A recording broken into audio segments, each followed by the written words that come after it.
ორი კვირა. ზუსტად ამდენი ხანი ემზადებოდა ოპოზიცია 9 მაისის აქციისთვის. ევროპის დღის სახელით დაგეგმილ დემონსტრაციას წინ უძღოდა მასშტაბური მობილიზაცია. ტელეკომპანიები, პოლიტიკოსები, სოციალური კამპანიები, ინტერვიუები, მოწოდებები, ყველაფერი კეთდებოდა იმისთვის, რომ ქუჩაში გამოეყვანათ ხალხი და ეთქვათ, რომ ევროპისკენ მიმავალი გზა მხოლოდ მათზე გადის. ვიყოთ ყველანი ერთად 9 მაისს, რომელიც არის ევროპის დღე. ერთად ვიხოთ ევროპის დღეს.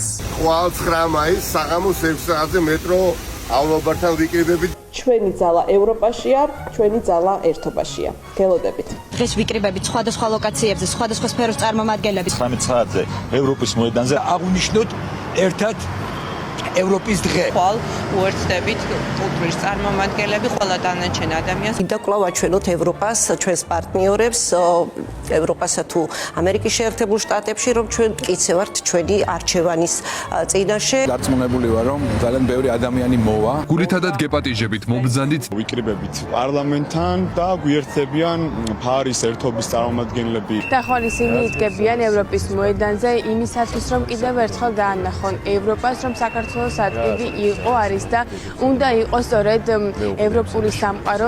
მეგობრებო, როგორც იცით, 9 მაისი ევროპის დღეა. ხო და მარჩებამდე შეგვიძლია მივიდეთ ექსპო ჯორჯიაში, სადაც 12 საათიდან 6 საათამდე აღვნიშნავთ ევროპის დღეს ევროკავშირთან ერთად. არანაკლებ მნიშვნელოვანია აქაც ბევრნი ვიყოთ. 9 მაისს ევროპის დღეს 17 საათზე ვიკრიბებით პარლამენტთან და მსვლელობით მივდივართ ევროპის მოედნისკენ.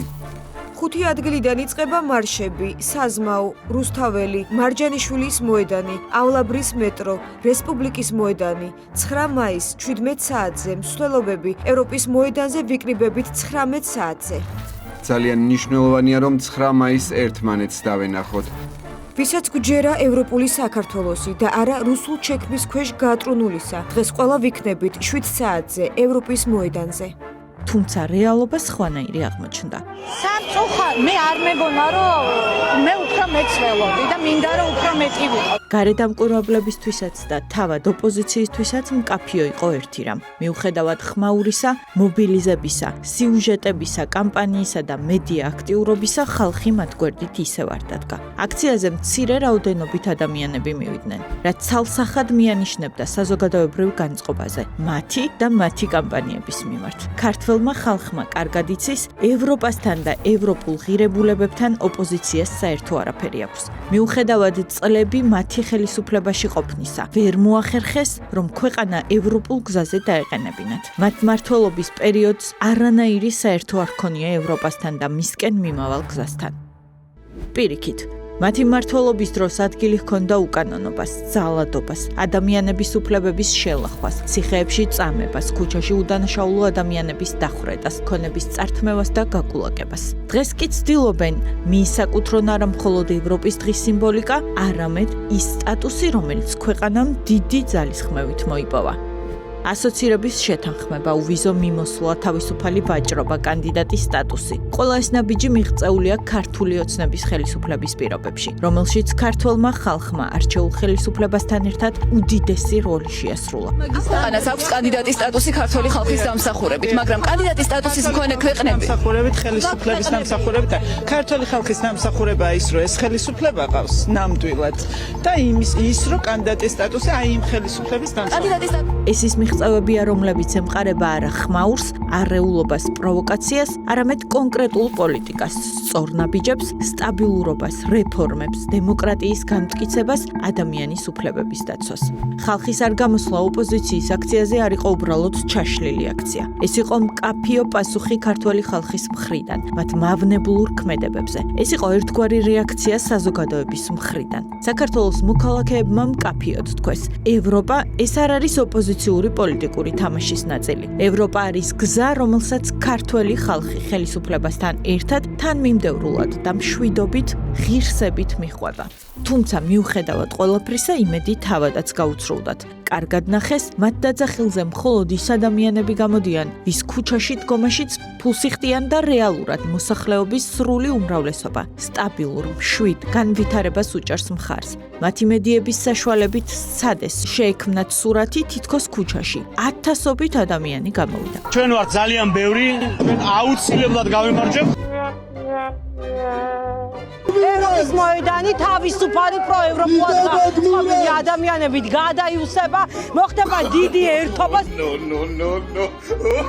ქვეყნის მომავლის მცველებით ამ წუთებში ის მოედანი იუსება, რომლის სახელით პირდაპირ უკავშირდება საქართველოს არჩევანს. როგორი მრავალრიცხოვანი იყო ევროპის დღეს შარშან აქცია და კიდევ უფრო მრავალრიცხოვანია დღეს. რას ნიშნავს თქვენთვის ევროპა? ევროპა, რა ვიცი. ევროპა არის ხიდები და უნდა ვაშენოთ ჭიათურამდეც, ტყიბულამდეც და ყველა პროტესტამდე ხიდები არის ევროპა. როგორც ყოველთვის აშუქებდნენ ერთს და ხდებოდა მეორე. ამიტომ ქართველმა ხალხმა გადასარევად იცის რა არის რეალურად ევროპული გზა და მის სწრაფებები. სად გადის ევროპული ზღვარი და ვინ არის ქვეყნის ღირსეული მესაჯე. 9 წლის განმავლობაში ხელისუფლებაში ყოფნისას და ახლაც 12 წელი ოპოზიციაში ყოფნის პერიოდში ერთადერთი რაც კარგად გამოუვიდათ არის მავნებლობა. ქვეყნის რყევა და მათ გარე პარტნიორებთან ერთად მცდელობა ქვეყნის ომში ჩართვისა და განადგურების.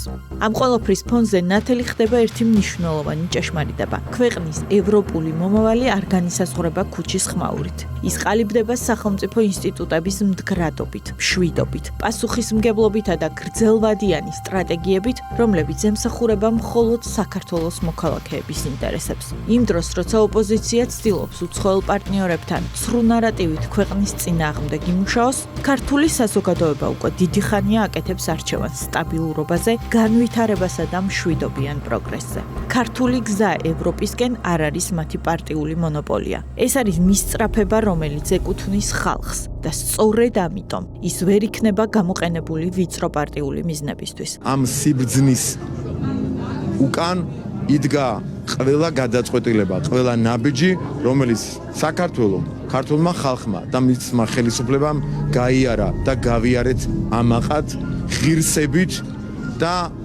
მივაღწიეთ შედეგს, რომელიც შედეგიც ბევრს ამ ქვეყანაში ვერ წარმოედგინა, ზოგს არ უნდოდა, ზოგს ვერ წარმოედგინა, მაგრამ ამისდან მიუხედავად უმრავლესობას ეს კიდეც წარმოედგინა და კიდეც იდგა გადაწყვეტილების შემოქმედად ამ გადაწყვეტილების უკან ისევ და ისევ შემთხვევით არ ვამბობ ამ სიტყვებს სიამაყით და ღირსებით ამ ყველაფერმა უზრუნველყო ეს ყველაფერი დღევანდელ გამოწვევებთან შეჭიდება, ქვეყნის კანდიდატის სტატუსის განმტკიცება, ევროკავშირთან მოლაპარაკებების პროცესის გაღრმავება და მშვიდობის შენარჩუნება მოითხოვს გონივრულობას და პასუხისმგებლობას. არა მხოლოდ ხელისუფლებისგან, არამედ თითოეული მოქალაქისგან, რომელსაც წამს ქვეყნის ევროპული მომავლის და ქართველი ხალხიც სწორედ ასე ფრთხილად და გონივრულად იქცევა. ირჩევს ხელისუფლებას, რომელსაც მშვიდობისა და სტაბილურობის მოტანა და შენარჩუნება შეუძლია. ეს არის გზა, რომელსაც საქართველო ღირსეულად აგრძელებს.